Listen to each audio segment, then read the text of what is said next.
for saying my sister can't move in? My sister, 22 female, her boyfriend, let's call him Tom, 24 male, me, 13 female, and my brother, 20 male, are all currently arguing about my sister and her boyfriend moving in. In 2021, my sister moved out and met her boyfriend, and they moved in together under Tom's sister's tenancy. Recently, she hasn't kicked them out, but she did basically say they have a week to get out, and my mom decided to be the mom of the year and asked my sister and her boyfriend if they want to move in here. My brother and I don't want her to move in here. I mean, it's a 3-bedroom house, and me and my brother and my mom all live here in our own rooms. There's no space for her. Well, now they're saying that I have no say in the decision, and I don't think that's fair or right. I've never felt so called out in my life.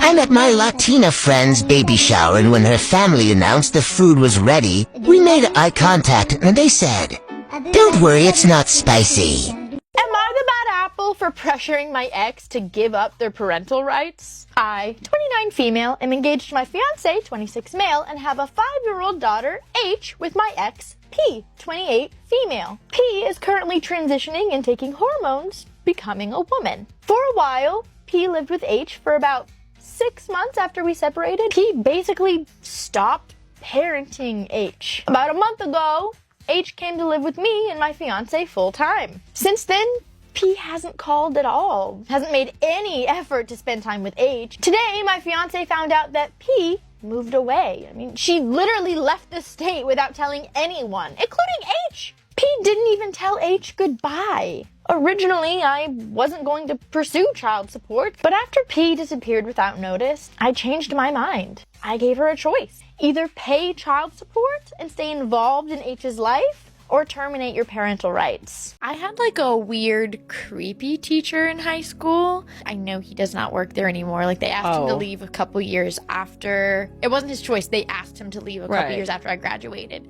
I had him for 2 semesters. And I'm like really What did he teach?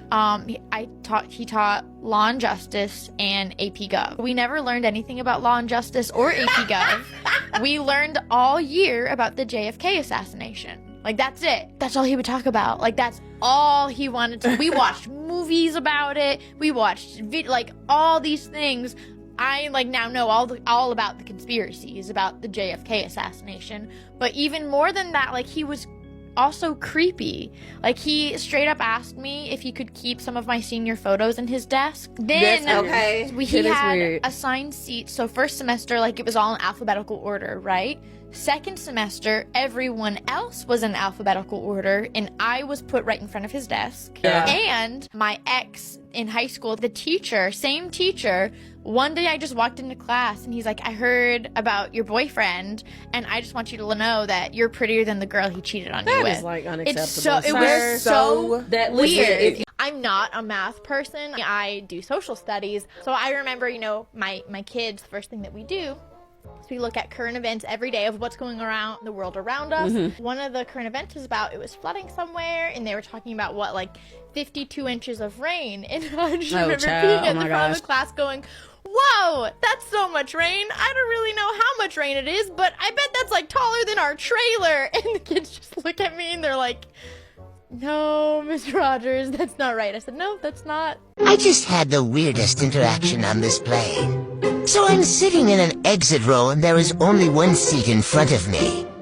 There is no chair blocking the exit door. The lady assigned to the seat next to me walks up and asks me why there is no chair in front of her. "Mom, I don't work here."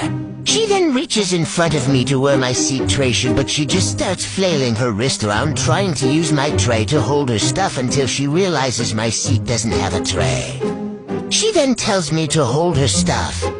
Okay, sure. And before we took off, she made eye contact with me as she stuffed her trash in my area for my seat, positioned her arm over my side of the armrest, stuck her knee in my leg area, and fell asleep for the rest of the flight. This was odd, right? I did have a small incident in middle school for Teacher Appreciation Week. My mom sent me to school with some stuff for all 4 of my teachers. And I remember my science teacher was really rude to me. I felt really uncomfortable in her class. I did not like going to her class. And I planned on not giving her her gift. And I'll never forget that there was something I left in my locker. And I asked if I could go get it in the middle of class, and she, for some reason, decided to leave the rest of the class and follow me to my locker, which was literally right next to her room.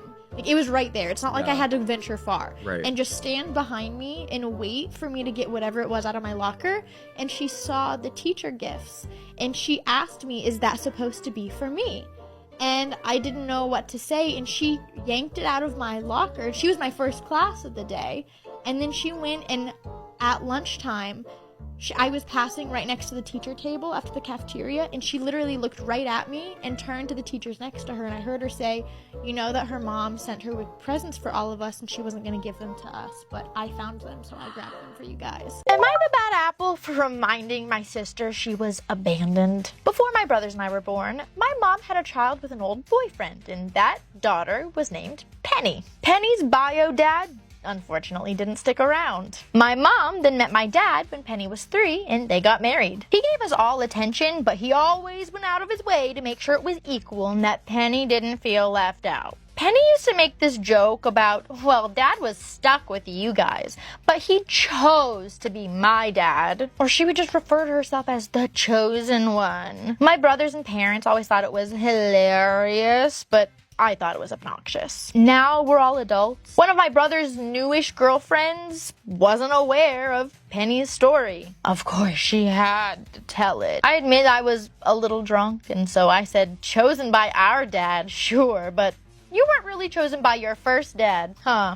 Am I the bad apple for laughing at my wife when she pooped her pants? I, 33 male, think my wife, 31 female, is genuinely funny, but her love of pranks and toilet humor can be a bit much. One day, I was in the living room, and my wife ran in holding her stomach. While she was running in, she slipped and fell onto the floor, and then said something like, "Oh my gosh, I think I pooped my pants." Everything about it seemed like a prank she would do, from the double meaning phrase, to the toilet humor, to the physical comedy. Despite the fact that I dislike most of her pranks, I found this one funny. But it wasn't a prank, and when I realized that, I immediately switched gears and tried to help her up. She told me not to touch her. She sarcastically called me husband of the year for laughing at her, and I explained that I thought it was a prank and I didn't think it was real, but she says that I should have known it wasn't a prank. Am I the bad apple for making fun of a girl's body odor? I, 18 female, am from Ontario, Canada, and my cousin, 19 female, is from Florida in the United States. I'm staying with her family in Florida for a little while. We were out at midday at an outdoor restaurant, and my cousin's boyfriend, 20 male, came to meet us. When I was looking away and they thought I didn't notice, they started whispering to each other. I heard her very clearly say, "Oh yeah, that smell is from my cousin, but don't say anything. We don't want to make her feel bad." I know that body odor smell was not from me, and I said as such. Her eyes got wide, and the boyfriend sniffed her. He kind of chuckled, and he kissed her on top of her head and said, "It's humanizing when such a beautiful woman gets a little smelly sometimes. It's fine." On the ride back home, she told me that